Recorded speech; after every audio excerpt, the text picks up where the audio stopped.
You've sat through enough Monday mornings to know exactly how it goes. Did you see the game? And while millions of people are painting their faces, screaming at their TVs, emotionally wrecked because 11 strangers lost a game they weren't even playing, there's a massive group of people who just don't care.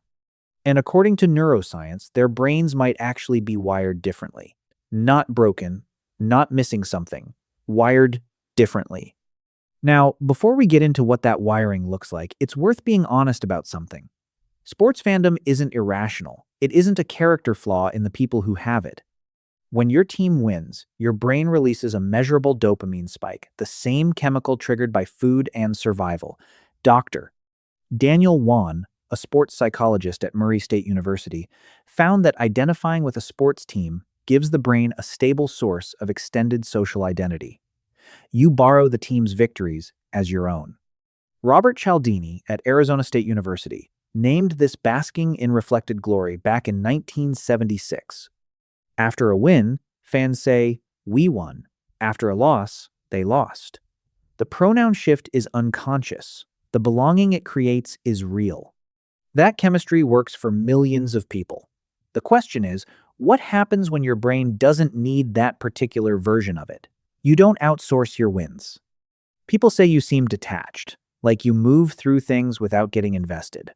Cold, maybe. Disinterested. And they're not entirely wrong about what you project. But here's what's actually happening underneath it. You built your sense of self on outcomes you created, not outcomes borrowed from strangers on a field. Dr. Wann's research on fan identity found that the more someone lacks a stable internal identity, the more they rely on team affiliation to fill that gap. You never needed that fill. Your wins have your fingerprints on them, and your losses are yours to understand, not theirs to mourn for you. Passive watching registers in your brain as something unfinished. People have called you passive, hard to please, like you can't just enjoy something without needing to be inside it. And in social settings, that read sticks.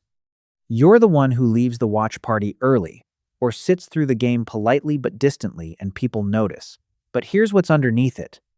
Deci and Richard Ryan at the University of Rochester found that people with high intrinsic motivation have what they call a competence, need a hardwired drive to feel like the agent, not the audience. Watching someone else perform at high level doesn't stimulate you.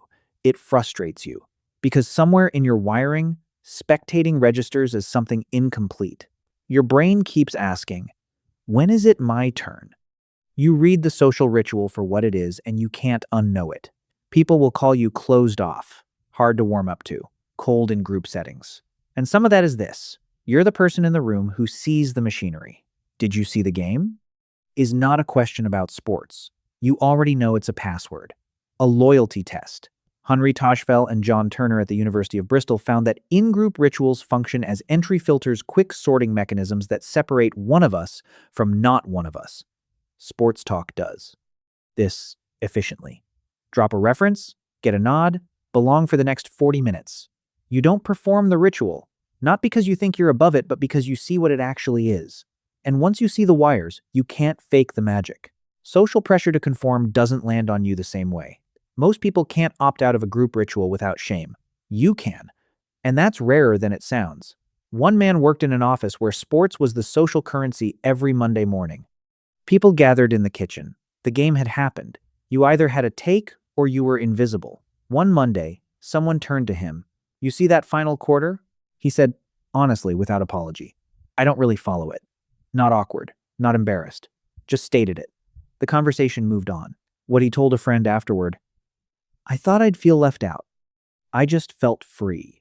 Robert Cialdini's research found that conformity pressure is highest when people believe the group provides something they need. When you genuinely don't need what the group is offering, the pressure doesn't land. It never did. You don't perform enthusiasm you don't feel. People around you will sometimes read your quiet as judgment, like you think you're better. But here's what's actually happening. Your threshold for pretending is low. Not because you're arrogant, because you're calibrated. You know what actual engagement feels like in your body. And you know when you're running a simulation of it.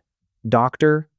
Wann's research on fan psychology found that strong sports affiliations almost always form before the age of 12. If sports didn't catch on in childhood, it rarely develops authentically later. It's not a character flaw. It's a window that opens and then closed. Your enthusiasm went somewhere else. It always has. If this is the first time someone put this into words for you, there's more where that came from. Follow for more on the psychology of quiet intensity. But here's what I need you to sit with for a moment. Is your indifference to sports a genuine wiring difference, or is it armor you built against something that excluded you once? Both look identical from the outside. The person who genuinely never connected and the person who decided they were above it after the first time they were left out, they use the same words. Only you know which one you actually are. If you're a man, you already know the specific tax this carries. Sports is often the default male bonding script. Not following it doesn't make you less, but the men around you will sometimes make it feel that way. The ones who can't figure you out will assume you're missing something. You're not missing something. You just didn't use that particular on-ramp. Not everything worth doing has a scoreboard. Not every team worth joining announces membership with a jersey. Some people spend decades looking for their tribe in stadiums. You've been quietly building yours somewhere else. The door to that room doesn't have a team name on it. It just has yours. Which sign hit closest to home? Drop it in the comments. And if you know someone who spent years feeling like they need to apologize for this, send it to them. Sometimes just having a name for it changes everything.